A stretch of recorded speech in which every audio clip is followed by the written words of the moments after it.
Sam Robertson, correct? All right, go ahead. What am I doing?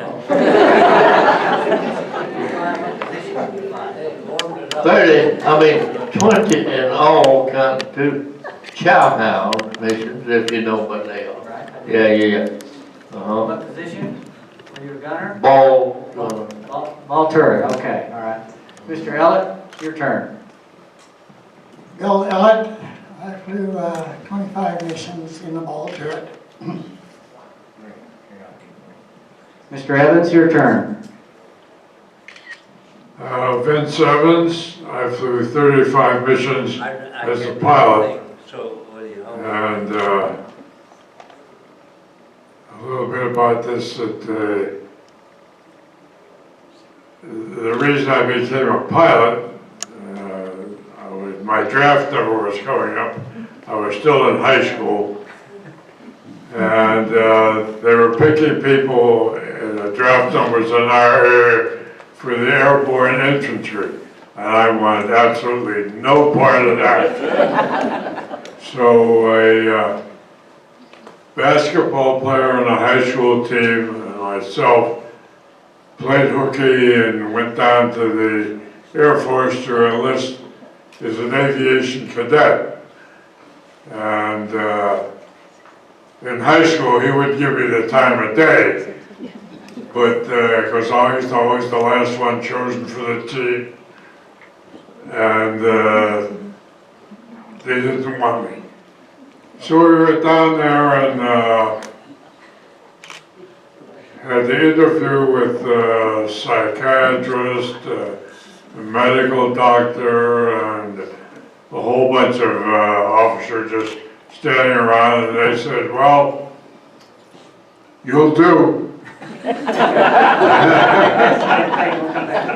Thank you there. He's already lost control of the formation. This is Mr. Baker here. Mr. Baker. That's me. I was a senior going into my senior year at the University of Oregon, and I was drafted right out of my senior year. So I never completed my university and got a degree. But I was drafted into the cavalry. And you know the cavalry, I was in the cavalry for a year before I was able to get my appointment into aviation cadet. I wanted to be a fighter pilot.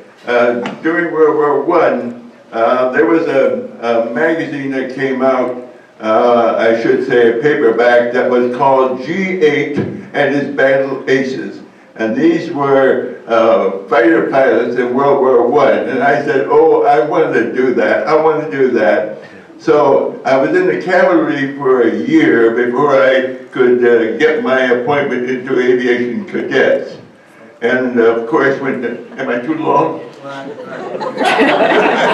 wanted you just to tell and introduce you and tell me how many missions you flew and what position you were in. How many missions did you fly, and what your position was a pilot, correct? Oh, okay. I did 35 missions, and my position was a co-pilot. Okay, we'll come back to you on that one. This is Mr. Carr. Hey, come here a minute. Bob Carr, and I'm different from most of these guys. I didn't fly. I was a crew chief. I ended up as a crew chief on 17, and I luckily had over 100 missions on my ship without an abortion. Wow. I'll tell you a little story. Hang on a minute, Sam. Hang on. Hey! No, not now. Anyway, I was a fighter pilot in the Air Force for 30 years and flew an A-10 and F-16. And my wife was a maintenance officer, so you know, she would tell you, this is what she used to say, anybody can fly them, it takes a professional to fix them, correct? Congratulations. Okay, Mr. McGill. I was a brigadier along with Sam Robertson, and we got 18 missions in, and the war ended. How about the Sam, he won't tell you about it, but he had the flak ruined the ball turret mechanism, and he I think, got knocked out when the shell hit it. But he had to land in the ball turret when we got back to the base. And we didn't know what was happening because he told them, don't tell the pilot, he told the radio operator. And we get out of the plane, we saw the trucks and ambulance coming up to our plane. And then we found out that Sam couldn't get out. And there's a man wheeling down to where the man was down there trying to cut him out of the pole turret with a pole torch. And finally they got him out, took him to the hospital, but it wasn't long, he was up flying again. One of the best experiences we had is we got to fly 3 Chowhound missions. Come back to that. We're going to talk about the Chowhound missions in a little bit. I'll come back to you. This is Mr. Bouchon, I know he was a pilot, and I'll let him tell you how many missions he flew. When I got there, they said 25 and you could go home. I got there in November 1943, and I was co-pilot at that time. I was 20 years old. And so on my 28th mission, they said 25 and you could go home. So on my 28th mission, that was my last one. And I did get to go home after that one. But I turned 21 while I was over there, so I got checked out by Bill Pennebaker. Everybody knows Bill Pennebaker, or knew Bill Pennebaker, and he checked me out as first pilot, and I got to fly the rest of mine as aircraft commander, so that was quite a thrill. Okay, Mr. Cronenberg. Hi. Hi, I'm Harold Cronenberg from Eau Claire, Wisconsin. I flew 42 missions. I was in the 15th Air Force down in Tunisia. I flew 2 missions, went up to Africa, up to Italy, where I flew 19 missions. And then I was transferred to the 8th Air Force, where I flew 21 more missions, made a total of 42. And I'd like to tell you about my last mission, which was the best one because you're finished. We bombed the launching pads for the V1, V2 rocket in Piedemonte, and across the Pas-de-Calais area from England, bombed that, and then returned home. When we hit the English Channel coming home, I looked down and I saw the most spectacular sight I've ever seen in my life. I'll never forget. 7,000 American ships down there getting ready for D-Day, which was supposed to take place on the 5th, the day I flew my last mission. They held it up because of 9-foot waves, and the next day on the 6th they went down and bombed on D-Day. So, a ball turret gunner. Right, I was going to ask you, you're a ball turret gunner, correct? You were a ball turret gunner, correct? I was a ball turret gunner, yeah. Correct. Okay, all right. So now we know all these guys. Okay, I'm going to have to be really careful with this. I know everybody's got a question, so we'll have to kind of take it slow. But let's see, who has a question Sam first? had the question. Oh, Sam had a question. Sam's always got a question. Okay, I hate to do this, but...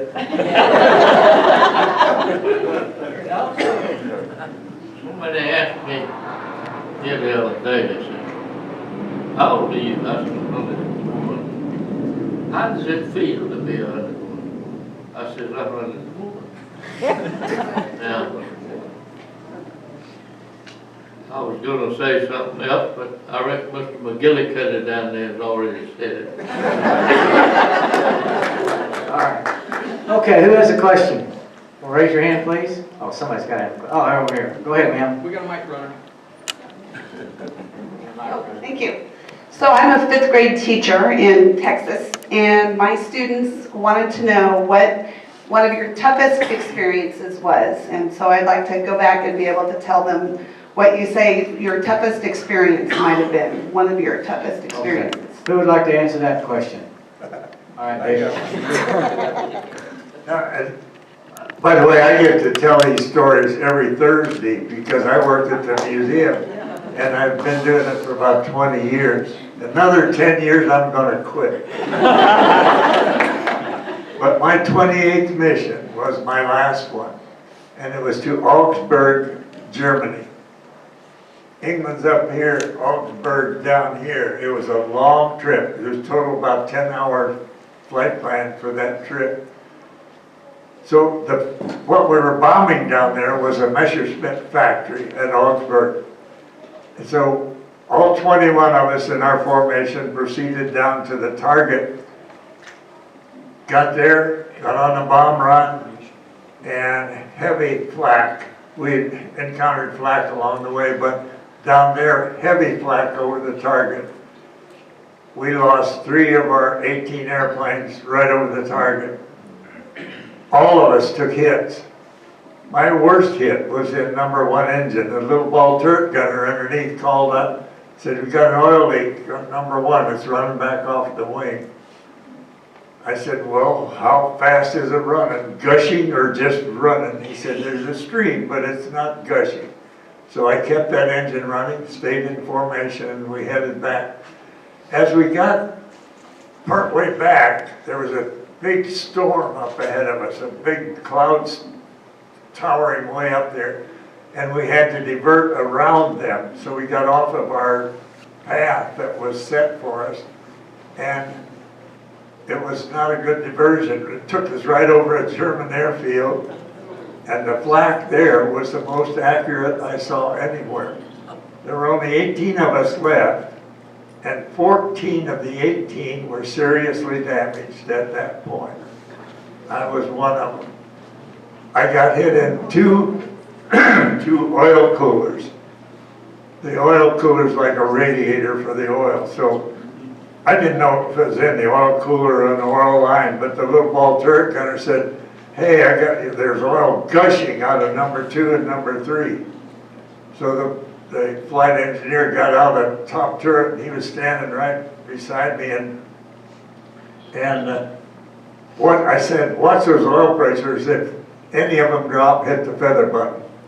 So they were flipping around, and he hit number 2, and it feathered. So I shut that engine down. Now the prop is sitting here still. And about 5 more minutes, arm over my shoulder, he hit number 3, and it was too late.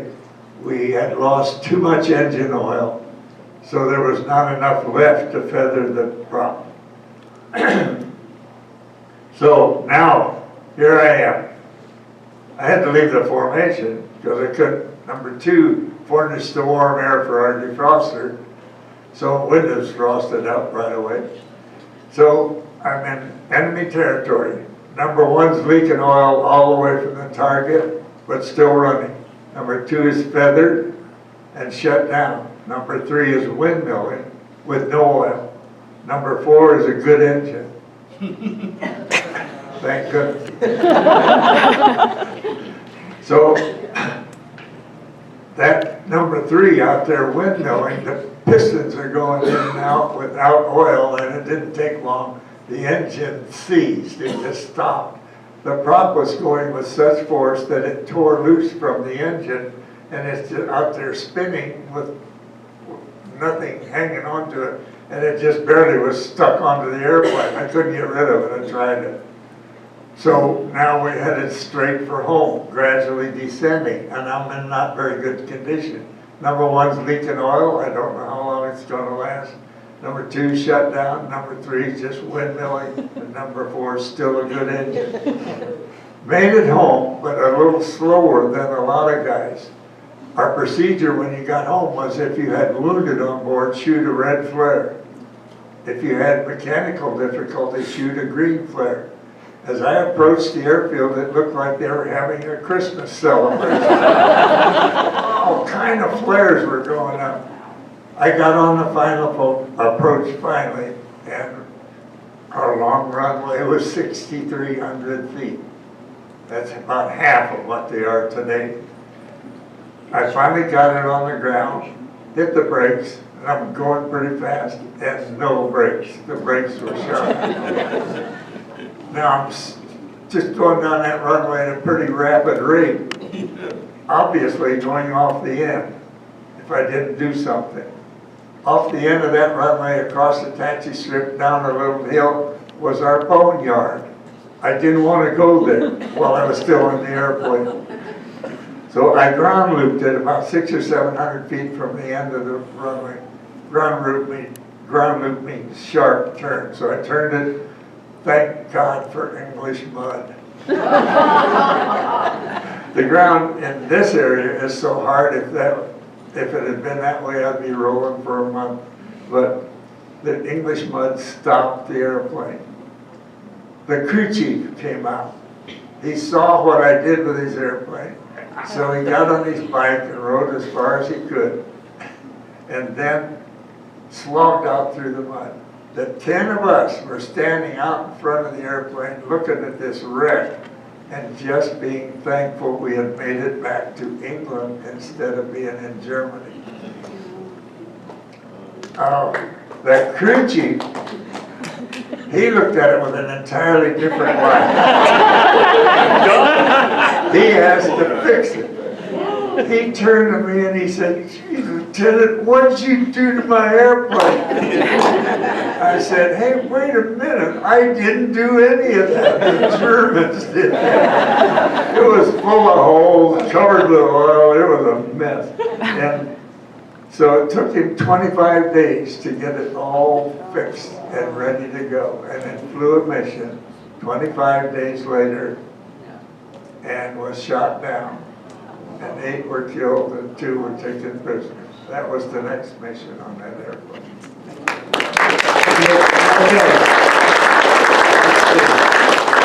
What was the question again? The most Toughest experience. toughest experience, let's see. Can I ask one of you guys up front here? How about Mr. Evans? Can you talk about one of your toughest missions?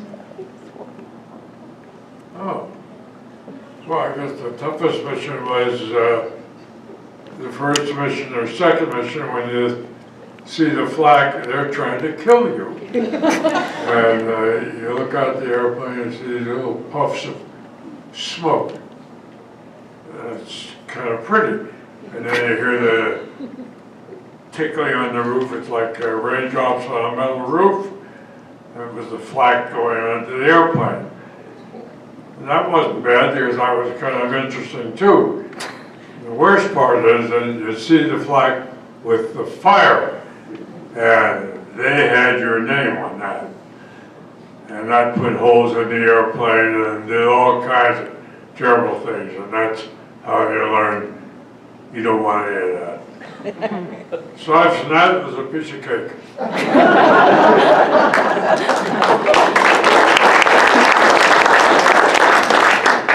Mr. Elliott, how about you?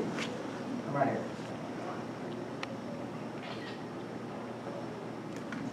Well, my toughest mission was the second one. When I went first to the 390th, they had a habit of making you fly with another crew for your first mission. So this was my second mission. It was in Munster on October 10th, 1943. And our plane was hit directly under the back of the number 2 engine, and knocked out of formation and into a spin. During that time, the tail gunner and the 2 waist gunners jettisoned the door back there in the waist and bailed out. I saw their chutes from the ball turret, so I hurriedly got out of the ball turret and went back there and was ready to bail out, and then I could hear guns in the front, so I figured if the top turret was firing, it must be okay. So I just rolled back in and plugged into the oxygen again and went back to get my turret, and it was a mess. A shell had hit in that too. So I flew for about an hour and a half or so, just manning the 2 guns in the waist.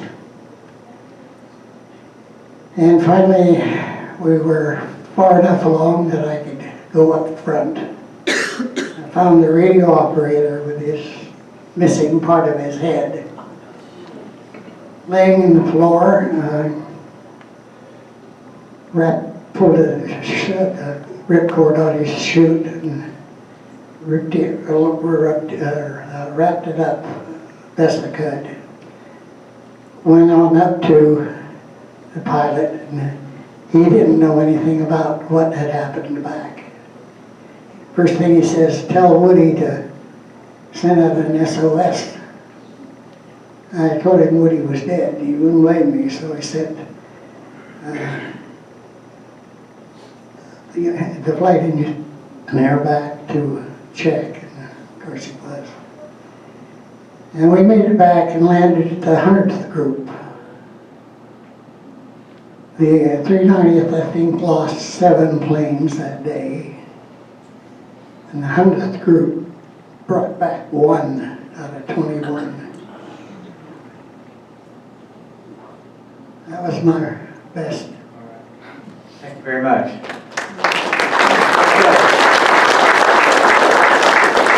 Mr. Baker, it's your turn. Yeah.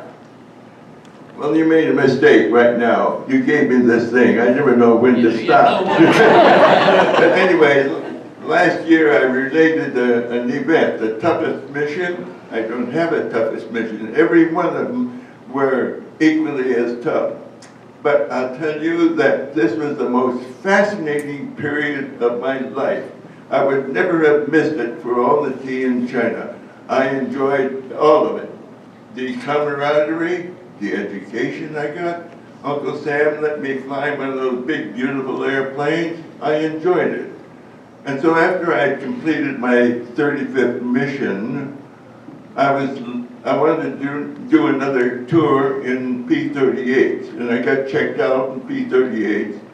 And while I was waiting for my appointment to the fighter squadron, Danny Coonan was flying supplies over to Paris to keep General Patton up to material that he needed.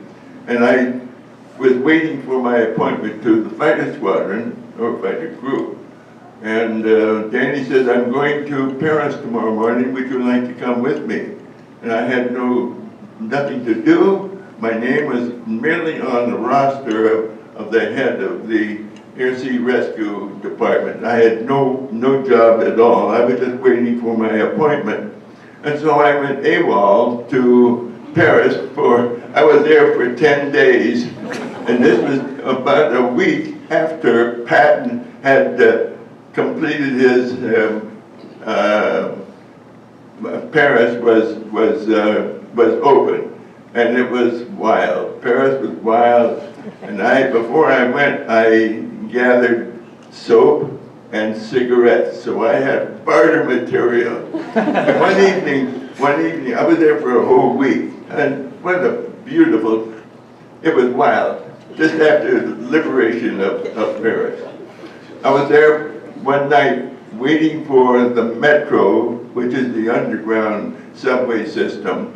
And a young lady came up my age, and she said, would you like to go to dinner with my parents and me? Wow, I didn't know what I was going to get into. I said, oui, oui. And so we went to her house. Her parents were there. They could not speak any English, but she could. And so the evening was spent over dinner relating their experience under the German boot and my experience flying over Paris. What an evening it was. So that was my toughest mission, you might say. Okay, Nick, you made a mistake giving me this thing. I don't know how to do it. Anyway, I got back and I was afraid I was going to be court-martialed for going AWOL, and nobody missed me.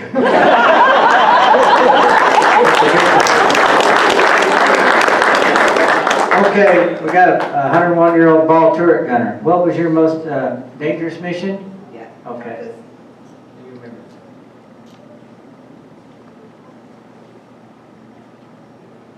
We were scheduled, you always remember your first better than the other. Now listen before I'll say anything else. I've been legally qualified as being legally deaf. So I may not forgive. See if I get all this right, son. Will you do that for me? McGill. Yeah, Mr. McGillicuddy. I don't know what you said, though. I didn't ask you to be funny, I just asked you to got it right. Okay. Go ahead, I'll Can you hear me? later on. Can you hear me? No.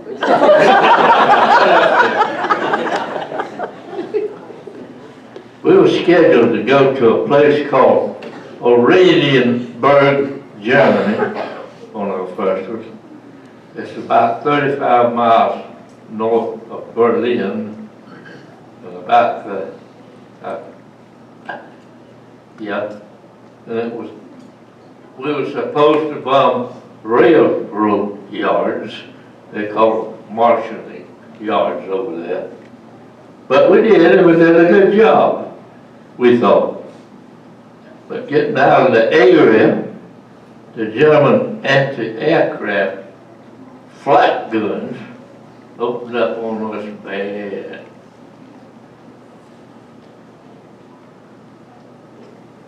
The plane was shot up mighty, mighty bad. When our pilots, my pilot and co-pilot had to struggle to get that on maybe back to Framingham, Harlem, England, our home base. They had to struggle to get it back there, and they did. We got out and we counted, we were able to count the holes in the plane. We counted, as best I remember, about 32. From the size of your fingernail to big as your head.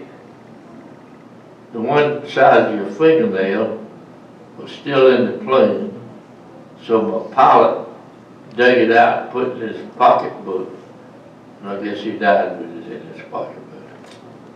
The one big as your head missed my navigator's toes, Joe Hoffman from Richmond, Virginia, missed his toes by less than an inch, I would say, didn't hit him.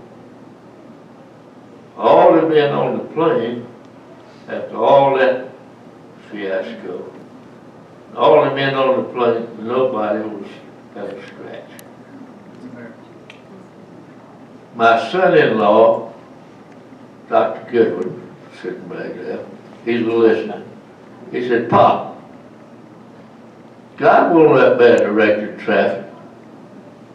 And I'm thinking all the time, son, you don't know the Lord's mind. I don't. Who does? Nobody. Except the Lord. And if you don't think that the Lord has been good to these old ones, you are badly mistaken. We flew the 18 bombing missions, and the 2 Chi-Hound that made 20, and if I can't hear myself talk, McGill,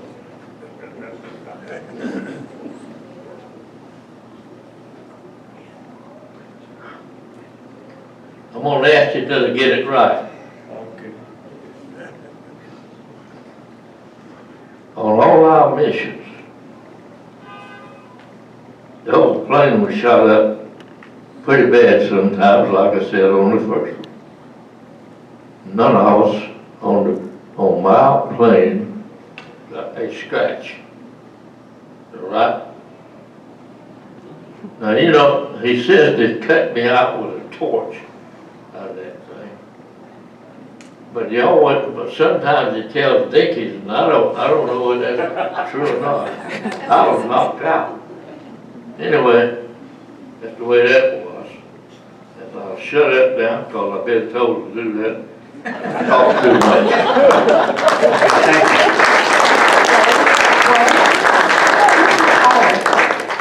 Ground crew's perspective. Oh, hang on just a second, Mr. McGill. The equal time doctrine.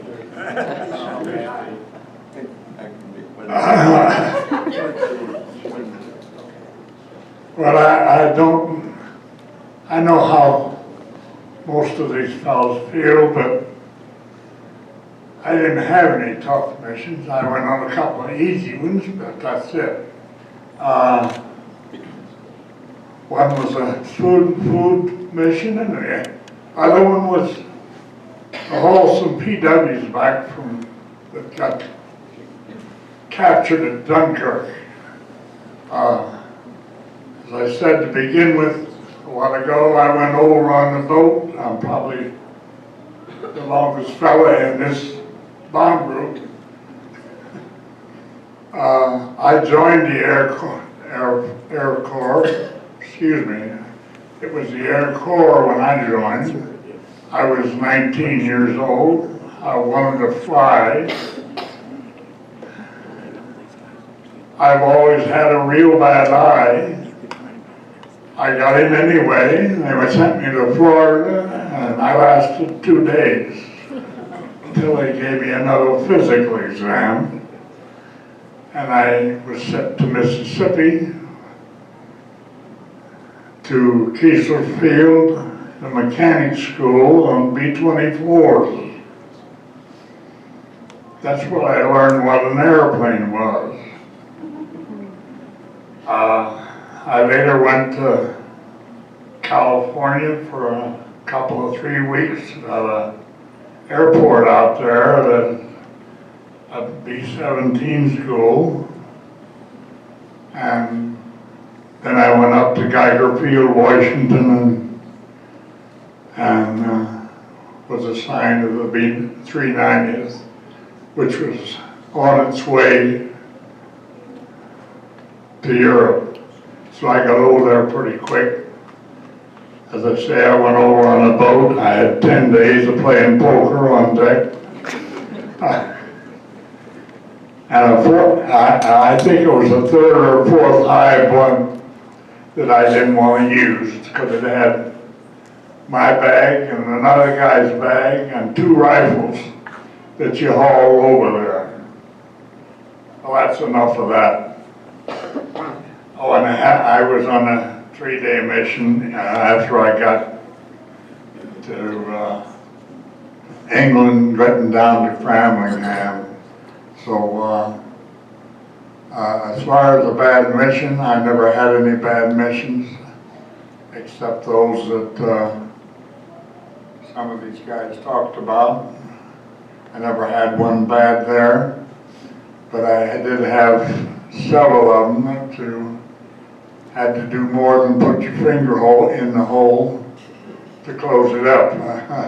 Changed an awful lot of engines, sometimes in the rain under a piece of canvas.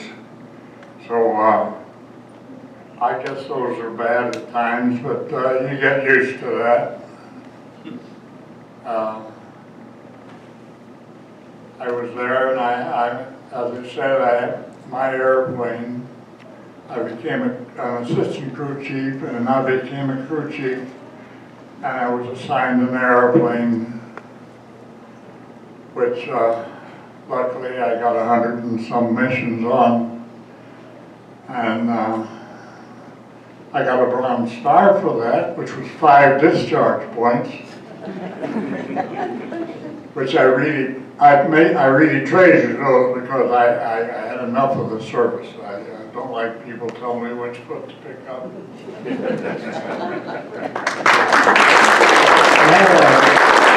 Just a real quick follow-up question, we'll keep it kind of short. How much pressure were you under to get the plane flying when it came back for the next mission? Did you guys work like 48 hours straight sometimes, or day and night? If you couldn't get it done in one day or one night, so you could tell the engineering officer that it was ready to fly, well, you sat out there and worked till you finished. Snatch a little sleep in a tent, and we stayed in the tents most of the time. Most of the mechanics did, if they were smart. You stayed off of out of the barracks because they wanted to march in some inspection. By the way, I kept one pair of shoes that had a lot of grease and oil in them.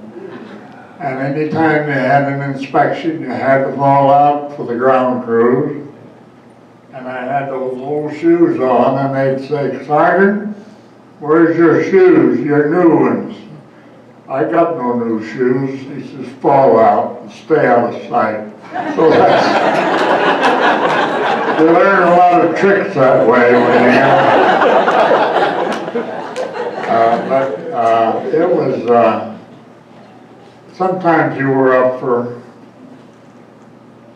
anywhere from 12 to 48 to 56 hours, snatching a little nap here and there. But that's why we learned to stay in the tent. Okay, great, thank you. Okay, Mr. McGill, you want to talk about your most dangerous mission? No. How much time do I have? 2 minutes.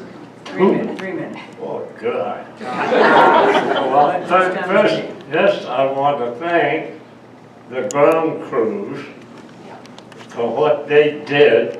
This man was there for 3 years in England, and most of the time they worked night and day to keep our planes in the air. And if it wasn't for them, we wouldn't have got off the ground.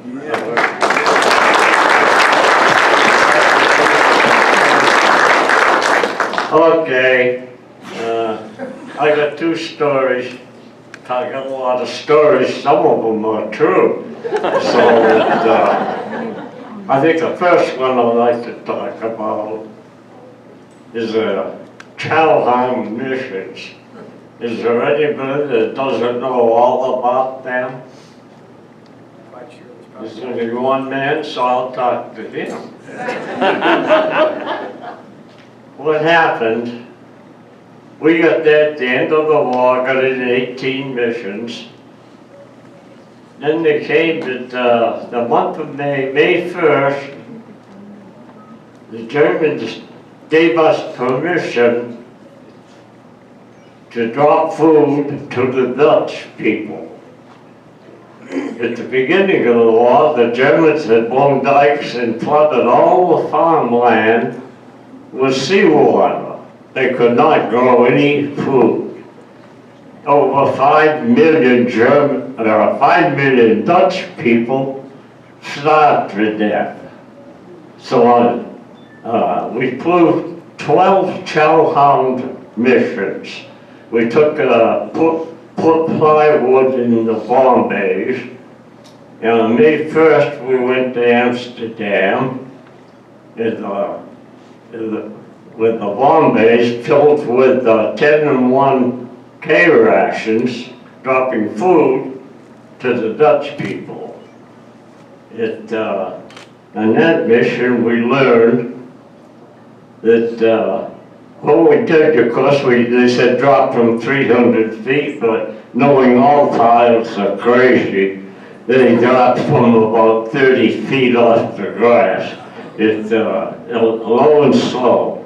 It was such a treat.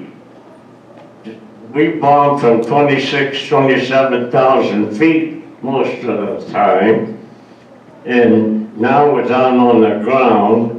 And we released them probably about 30 feet off the grass. It was such an honor to feed these people. The first mission was Amsterdam, the second I can't pronounce, nor the third. We went on the 3rd and the 7th, flew a total of 12 Chalham missions, helped by the British in their heavy bombers. And they say that between us, we probably saved about 250,000 lives. On the 3rd mission, was a big green, after we dropped the salvin out the food, I had this radio operator hold on about 10 boxes is that because after the first drop, I could, as we ran up the altitude, maybe 3,000-4,000 feet, we could see young people out playing in the fields, the elderly people walking around, but they did not get any food, so I had Teddy hold out about 10 boxes. Then we just circled around until we found some of the people and had Ted on throw out 3 boxes. So I kind of lined the pot, go forward, south, and channels. 3, 2, 1, go. And he'd throw out 3 boxes. So I got to throw all that in here. But I got to feed some more people. So that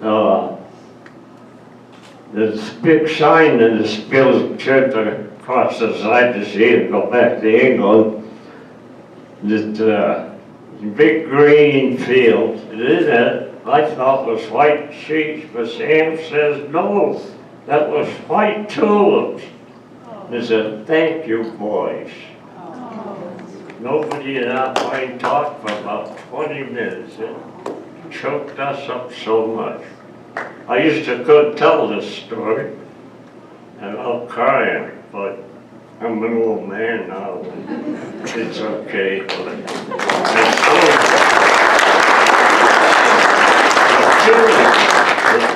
As it says in the museum, such an awesome feeling to feed people instead of dropping bombs on them and killing them, blowing buildings.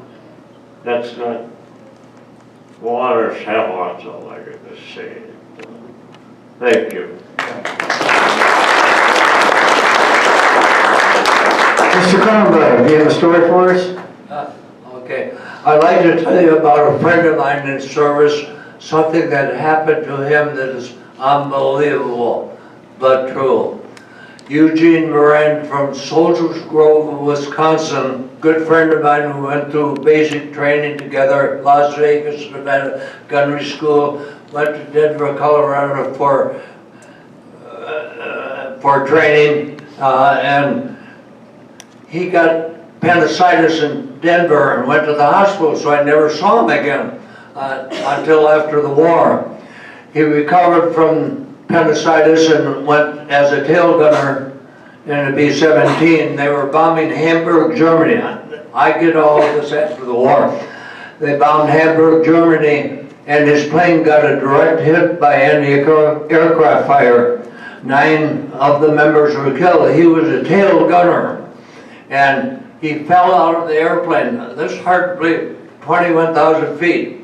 It lived to tell about it. Now, I didn't know this, and it was written up in the papers regularly, frequently, all over the country. But he told me, and he's a good friend of mine, I saw him after the war many times, he told me what really happened. The tail was severed from the rest of the airplane, and he came down in the tail of the airplane, something like a leaf, I suppose, would come down. He said, I remember sliding down the trunk of a tree, so I imagine that broke some of the fall. And then he was semi-conscious, but he remembers the farmers armed with pitchforks threatening him.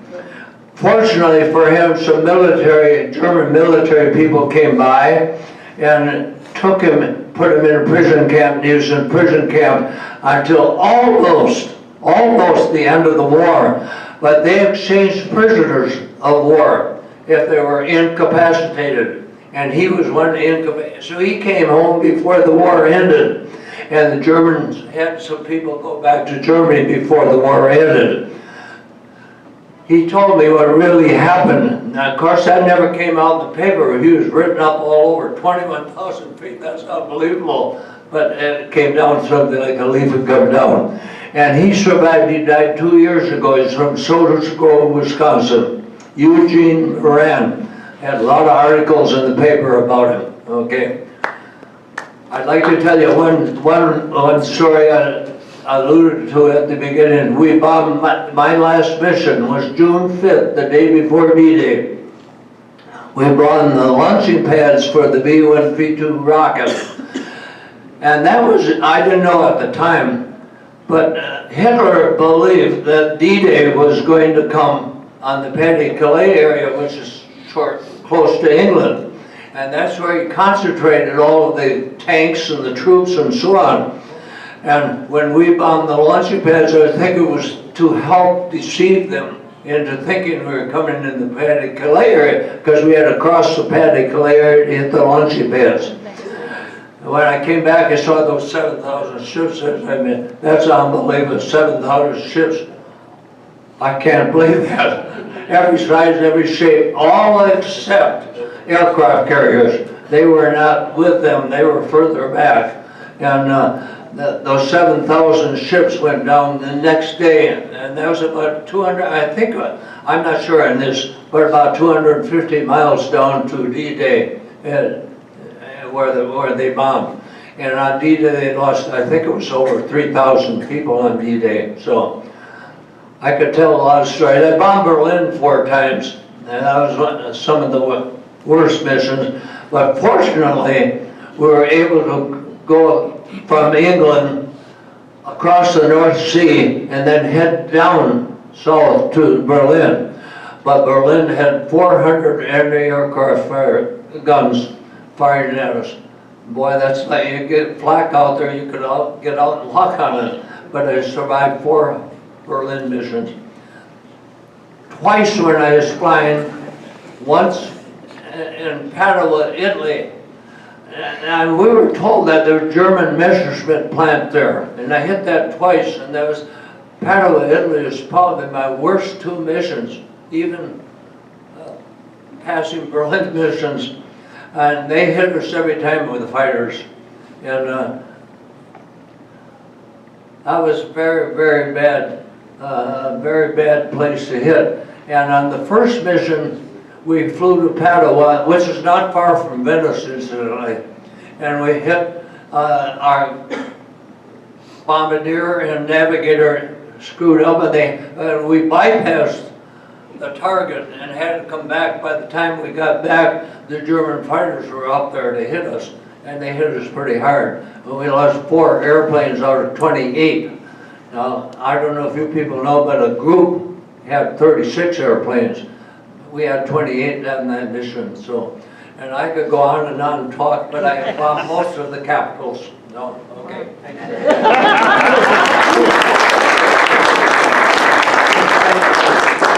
Okay, one minute? 1 minute. 1 minute. Clock. I gotta speak fast, but I can do it for 1 minute. But it's not realized, it's not unpublished, but it's not realized that 1,000 bombers in the air has 10,000 young 20 to 25-year-olds. Every one of those young men in the air is a volunteer. If he didn't want to fly tomorrow, he could ask to be grounded. But it's not realized that everyone in the air was there because he wanted to be there. And the other one is, I just forgot, oh yes, in 4 months, I'm going to be 100 years old. And I want to do skydiving because 70 years ago, I put on that parachute and I want to make sure that they work, so.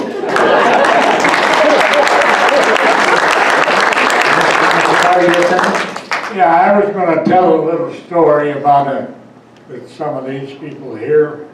If you recognize the Nord bomb site has been discovered that it wasn't near as good as they thought it was, but it was a tremendous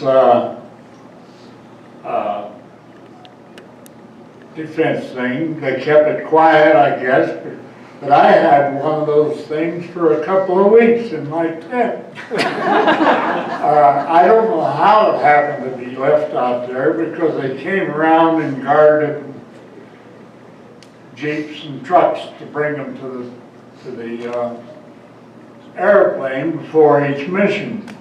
But I knew it was no good to begin with because nobody ever came to get it. I finally went down where they kept them and said, "Would you get it out of my tent? It's in the way."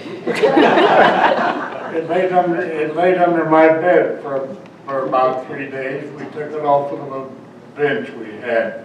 But I just thought I'd let you know that I knew it was not the best in the world years before then. Okay, well, Nothing though. thank you very much. Okay, we've got about 10 minutes left, and what I'd like to do is ask each of these gentlemen any closing comments they'd like to make. Now, 10 minutes, there's 8 of you. Okay, so everybody gets a couple of minutes, all right, Sam? I haven't seen that look except for my grandfather a few years ago. There we go. Let me just say this. Again, listen to that, boy. When we flew our first chow hound mission, there was a little girl on the ground, 3 years old, right out of Amsterdam. Her name was Eva Gentili. Now, how do I know that? I'm gonna tell you. She was 3 years old. I guess when you're starving to death, you do remember when you're 3 years old. Well, she came to the United States and became a U.S. citizen at 18 years old. And she settled not too far from my hometown at Garner. And she was interviewed one time by some fellow, and he says, well, I kind of get your stories. And this fellow knew me too, so he interviewed me a little bit. And I told him that I had heard about her. And he said, well, I'm going to try to get you two together. So he did. We have a little restaurant on our main street in Clayton, Jones's Restaurant. And he arranged to get me and Eva together there. Okay. We were sitting there trying to get acquainted. And we did. I don't know, maybe we eating a hot dog and maybe drinking a cup of coffee. And so that being said, she said, you know, you saved my life. I said, how you know that? She said, I was starving to death, my family was starving to death. And said, you dropped all that food on us, and we didn't starve. I said, how do you know I saved your life? There were many, many planes dropping tons and tons of food to y'all. She said, well, I ain't got them, I got you. So we went through that procedure a little bit, and in the front door of the restaurant walked a great big tall man and had a man behind him with a camera. And I thought, well, I know him. So he came right on. I thought to get him a hot dog. No, he came right over there to mine and Eva's table.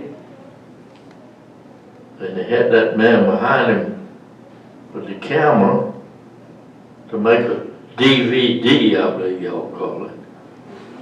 And so he did. I said, your name is Brian Mims.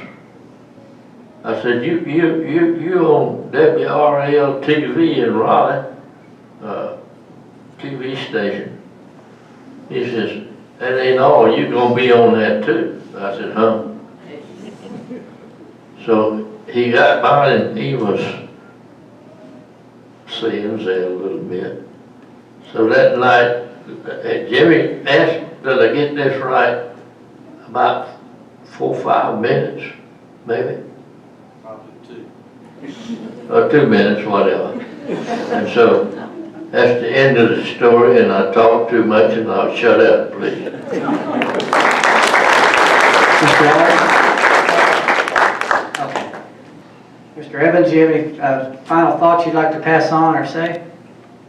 What? Anything else you'd like to talk about in a minute or two? No, but if you have to fight a war, fly all your missions, have no mechanicals, no aborts, no nothing. That's the way to go. Thank you very much. Mr. Baker? What's the question? Any final thoughts you want to just tell everybody? Stand on the other side. Any final thoughts you want to give everybody in the room? Anything else you want to say in about a minute or two? I think I've said all I can say. Yes, but again, I emphasize once more that it was the most fascinating time of my life. I would not have missed it for all the tea in China. And those that have experienced this, I'm sure they feel the same way. And it was fortunate that I survived and nobody on my crew was hurt. So that's important. Thank you. Mr. Clark? No, I pass up. Okay, all right. Mr. McGill, anything to say? Last parting shots? Well, I wonder if you folks realize how fortunate we are to have been assigned the 390th Bomb Group, and the leaders that we had that built this museum, from the Muller family and all the rest, but the leaders of our group, I think, were outstanding in getting it started, building it, and so glad to be here today with all these nice people. I'm just proud to be in the 390th Bomb Group.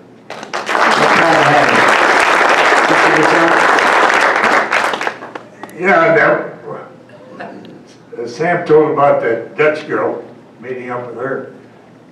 I live in Green Valley, just south of here, about 30 miles, and about 9 years ago or 10, I was invited to join a group of gentlemen every Tuesday at the country club for lunch. Well, I said, that sounds good, so I went, and there were 7 other gentlemen, so there are 8 of us having lunch. And as I met them around the table, one of the guys had a pretty serious accent. And I said, where are you from? He said, Germany. And I said, what city? He said, Berlin. I said, well, I bombed there a couple times. He said, oh, let me tell you what I did. They pulled him from school when he was 15 years old and drafted him into the Army. And they put him on the anti-aircraft guns around the edge of Berlin. So I said, let's pin this down. I was on the first full daylight raid on Berlin on the 6th of March of 1944. Were you shooting the guns that day? He said, I sure was. That's the first time a mass of airplanes came in the daytime. Up till then, we got to go to classes in the daytime to try to finish our schooling. Now you guys came in the daytime, and that screwed up our classes. We were shooting at the British at night and shooting at you guys in the daytime, so we didn't get to go to school anymore.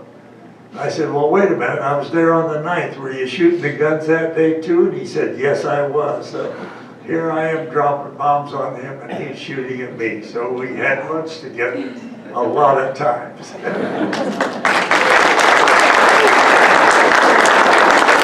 Mr. Kronenberg, any Okay. last things you'd like to say? Sorry. Anything else you'd like to say? Yeah, just a couple of things about D-Day and the day before D-Day, and I flew my last mission on June 5th. that was all done. Those guys down below, 7,000 ships hadn't even been in combat yet, most of them, except the parachutists. I'd like to tell one story about that. Hitler and the Germans thought that D-Day was going to come on the Pas-de-Calais area, which is the closest to England. And that's one reason I believe that we bombed the launching pads for the V-1, V-2 rocket, to convince them. Now, to verify this, we found out, we know that Hitler was sleeping on the 5th, and the Germans are all prepared to stop our invasion on D-Day at the Pas-de-Calais area. So they woke Hitler up when they saw those ships out there, and Hitler said, no, they're not, they're going to go down further, 200 and some miles, I think, to D-Day down at Omaha Beach. And Hitler was convinced that they were not going south. They were going to come into Pas-de-Calais. He went back to bed. And he didn't tell the people, troops up at the Pas-de-Calais area to go down to D-Day, because he was convinced that was a deceiving thing for them, and they were trying to fool Hitler. Hitler did not let them go on down to D-Day until the 12 o'clock, and that's probably why D-Day was a little more successful. It would have been successful anyway, I think, but that was one reason. They didn't get down there until 12 o'clock, and by that time we had convinced them that it was okay. So it was very, very helpful. Hitler really screwed up. Okay. It's got to be quick now. I'm holding the microphone, I'm not letting go. All right. I got the microphone. You're gonna hold on to it. Yeah, hang on. All right. My bombardier, Art Ordell, we were over Berlin one day in extreme heavy flak, and a big bomb burst, flak burst right outside the window and knocked out my engine. The windshield was totally destroyed. And soon we got on the ground. Art Ordell said, "You pilots have bulletproof windshield, and all I have is a little quarter-inch piece of plastic to protect me." Great. Okay, well, we want to thank you guys, and I know we're looking at legends up here today. And I know my father fought in World War II over in the Pacific, and I came back without a scratch, and you guys were lucky enough to come back in one piece, and we're glad you did. And we're glad you all are members of the 390th, and we appreciate your time today for teaching, not only telling us something, but teaching us a little bit of something, because we can always learn. Don't want to make the same mistakes again. So we appreciate it, and I hope you enjoy the rest of the day. But I'll give them a round of applause.